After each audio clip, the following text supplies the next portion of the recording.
عقیدت صرف ایک چیز کو کمٹ کرنے کے بعد جس تصور کو آپ ذہن و قلب میں پالتے ہو، جو زمان و مکان کے امتحانات سے گزر جاتا ہے، صرف اسی سے عقیدت ہو سکتی ہے۔ اگر آپ ایک عقیدہ بچپن میں لے کے چلے ہو اور وہ جوانی تک سلامت نہیں پہنچتا، 4 کتابیں آپ فلسفے کی پڑھ لو تو وہ درمیانی عمر تک نہیں پہنچتا، عمر آخر تک پہنچتے پہنچتے سارا یقین ایک سراب کی بارش کی طرح ہوتا ہے۔ ایسے عقیدے صحیح کارگر نہیں ہوتے۔ آپ کی سوسائٹی میں جادو کیوں بڑھ رہا ہے؟ ہائپر ٹینشن کیوں بڑھ رہی ہے؟ سیب کی طرح جنات کی حکومت کیوں نظر آ رہی ہے؟ اس کی صرف ایک وجہ ہے کہ آپ کا یقین اللہ پہ 0 لیول کا ہے، لفظی ہے۔ خواتین و حضرات، ایک طرف تو اللہ آپ کو یہ کہے، بڑی وضاحت سے کہے وَمَا كَفَرَ سُلَيْمَانُ، سلیمان نے کفر نہیں کیا، وَلَكِنَّ الشَّيَاطِينَ كَفَرُوا، شیاطین کفر کیا کرتے تھے، يُعَلِّمَانَ النَّاسَ السِّحْرَ، لوگوں کو سحر سکھاتے۔ سحر خواتین و حضرات زمان و مکان کی ایک ڈائمنشن ہے، آپ کو پتہ ہے؟ زمان و مکان کی ایک ڈائمنشن ہے، نظر چوک جائے تو سحر ہو جاتا ہے۔ ایسی پرفیکٹ ٹائمنگ ہوتی ہے کہ آصف ذہن پہ عمل کرتا ہے، ذہن گریز کر جائے۔ زمان و مکان کی سب سے بڑی ڈائمنشن ذہن انسان ہے۔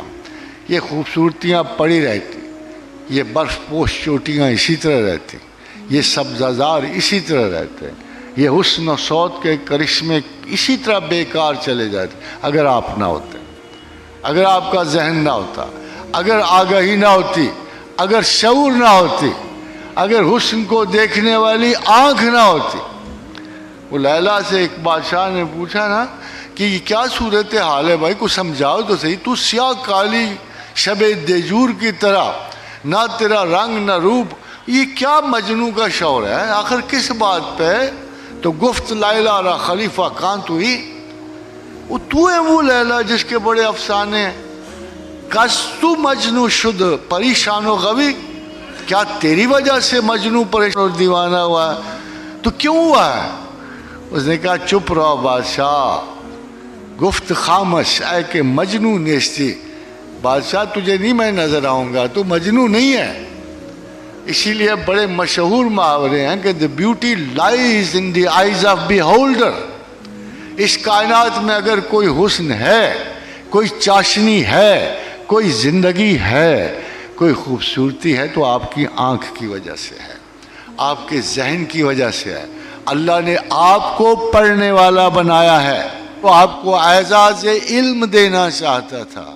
اس نے واضح طور پہ کہا اِنَّ شَرَّ الدَّوَّابِ عِندَ اللَّهِ الصُّمُّ الْبُكْمُ الَّذِينَ لَا يَعْقِلُونَ، کہ بدترین جانور انسانی کا، بدترین جانور میرے نزدیک وہ ہیں نہ سوچتے ہیں نہ سمجھتے ہیں، اندھے اور بہرے ہو کے میری آیات پہ گرتے ہیں، بھلا ان کو میں اپنا بندہ کہوں گا؟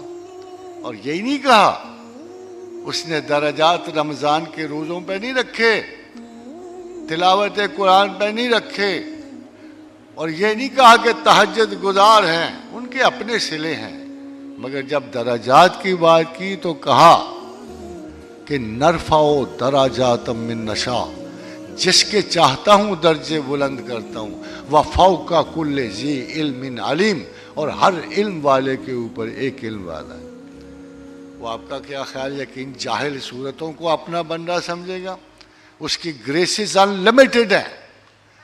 آج بھی دیکھو مسلمانوں کے عالموں کا کیا حال ہے، میں نے خود ٹی وی سنا، I was shocked to amazement کہ 2 بڑے بڑے حضرات یہ فرما رہے تھے، ذرا ملاحظہ فرمائیے، کہ پتہ ہے کہ سورج زمین کے گرد کیوں چکر لگا رہا ہے؟